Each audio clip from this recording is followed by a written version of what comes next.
고난주간 수요일입니다. 오늘은 마태복음 26장 6절부터 16절까지의 말씀을 가지고 침묵 속의 순종, 예수님의 순종에 관한 메시지를 함께 나누도록 하겠습니다. 마태복음 26장 6절부터 16절까지의 말씀입니다.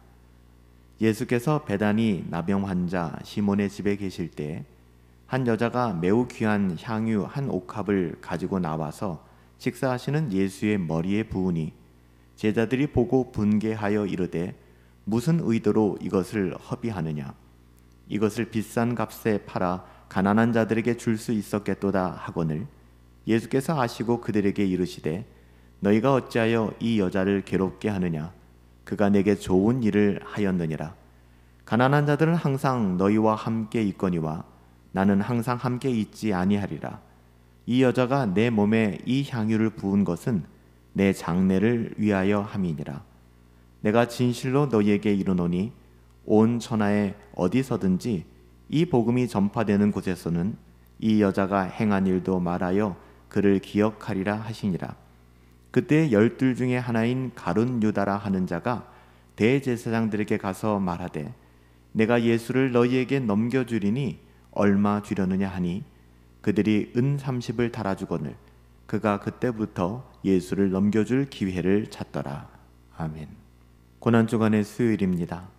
예수님은 침묵 속에서 결정적인 순간을 맞이하셨어요. 한 여인은 값비싼 향유를 예수님께 부어 헌신을 보였고 반면에 가룟 유다는 예수님을 은 30에 팔아 넘겼습니다. 그것이 바로 수요일에 일어난 사건들입니다. 이 극적인 대조 속에서 예수님은 모든 것을 알고도 침묵하셨습니다. 유다에게 분노하지 않으셨습니다. 그를 질책하지 않으셨습니다.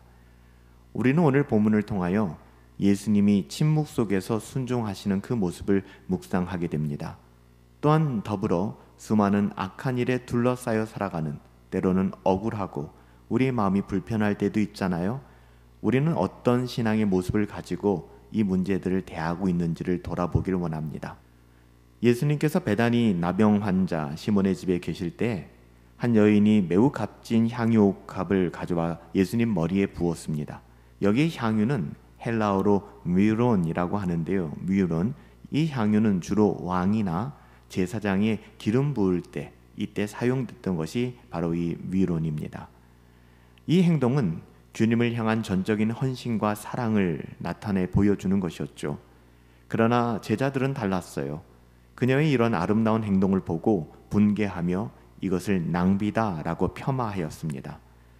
이는 그들이 아직도 예수님의 사역의 본질을 깨닫지 못하고 있었음을 보여주고 있는 거예요. 눈에 보이는 세상에 썩어질 그 어떠함이 아까웠던 것이죠. 이 사건 이후에 가룟 유다는 대제사장들에게 가서 예수님을 팔겠다고 제안합니다. 참 안타깝죠. 은 30이었습니다. 당시 은 30은 종 한 명의 값에 해당되는 매우 적은 금액이었습니다. 예수님이 그 종이 되신 것이죠. 온 세상 죄를 지고 가시는 희생양으로, 죄인으로, 종으로 팔려나갔음을 상징적으로 보여주는 것입니다. 유다는 예수님을 따르면서도 여전히 자신의 유익을 계산하고 있었던 사람이에요. 요한복음 12장 6절에서 유다가 도둑이었으며 돈깨를 맞고 돈을 훔쳤다라고 기록된 것을 보면 그 마음이 이미 탐욕으로 가득 차 있었음을 알 수 있죠.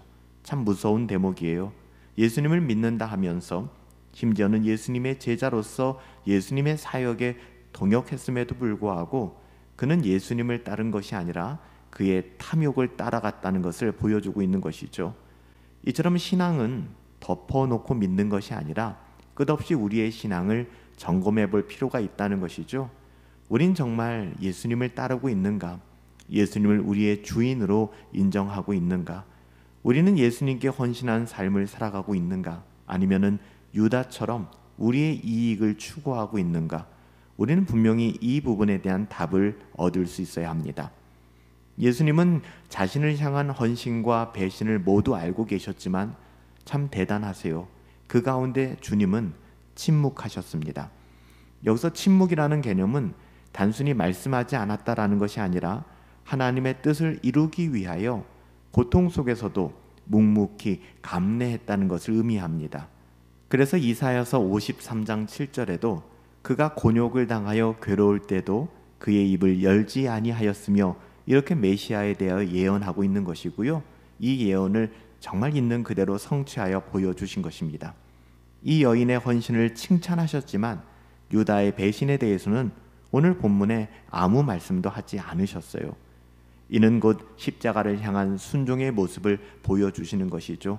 빌립보서 2장 8절 자기를 낮추시고 죽기까지 복종하셨으니 곧 십자가에 죽으심이라. 예수님은 인간적인 대응이 아닌 하나님의 뜻을 이루는 길을 걸어가셨습니다. 여러분, 우리도 그래야 돼요. 우리의 어떠함을 따라 내 감정과 내 삶의 가치를 따라 인간적으로 대응하는 것이 아니라 어떤 일이든 우리는 하나님의 뜻을 이루는 그 길로 걸어가야만 합니다. 때로는 말보다 순종의 침묵이 더 우리에게 필요하다는 사실을 기억할 필요가 있어요. 오늘 하루 여러분들 좀 더 침묵해 보시면 어떨까요? 말하기보다는 좀 더 침묵하며 하나님의 뜻을, 어제 살펴본 복음의 가치와 하나님 나라의 가치를 조금 더 묵상해 보면 어떨까요?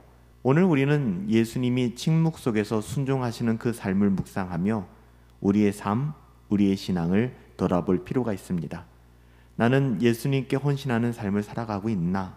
아니면 유다처럼 나의 유익을 위하여, 나의 이익을 위하여 따르는 삶을 살고 있지는 않는지. 때로는 우리의 삶 속에서 말보다는 순종의 침묵이 더 필요한데 우리는 우리를 정당화하고 우리의 어떠함을 드러내기에 급급하지는 않았는지.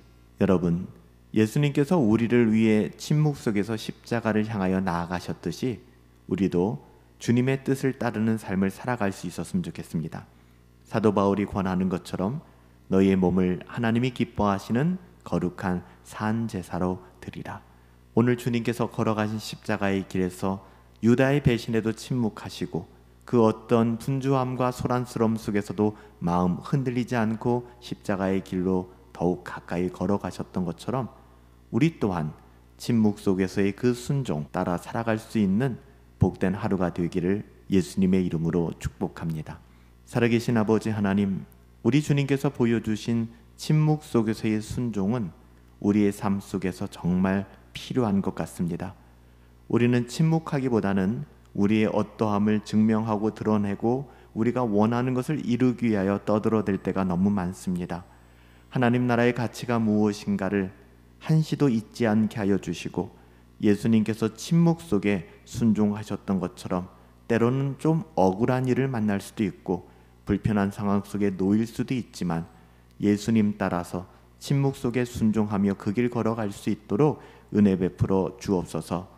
한 여인의 귀한 옥합을 깨트린 것 같이 우리가 청지기로서 우리 가진 모든 것을 주님 발 앞에 내려놓게 하여 주시옵시고 이 고난주간 주님이 우리를 사랑하신 그 사랑을 더욱 기억하며 그 사랑 안에서 그 사랑을 나누며 누리며 살아갈 수 있도록 은혜 더하여 주옵소서. 존귀하신 예수님의 이름으로 기도하옵나이다.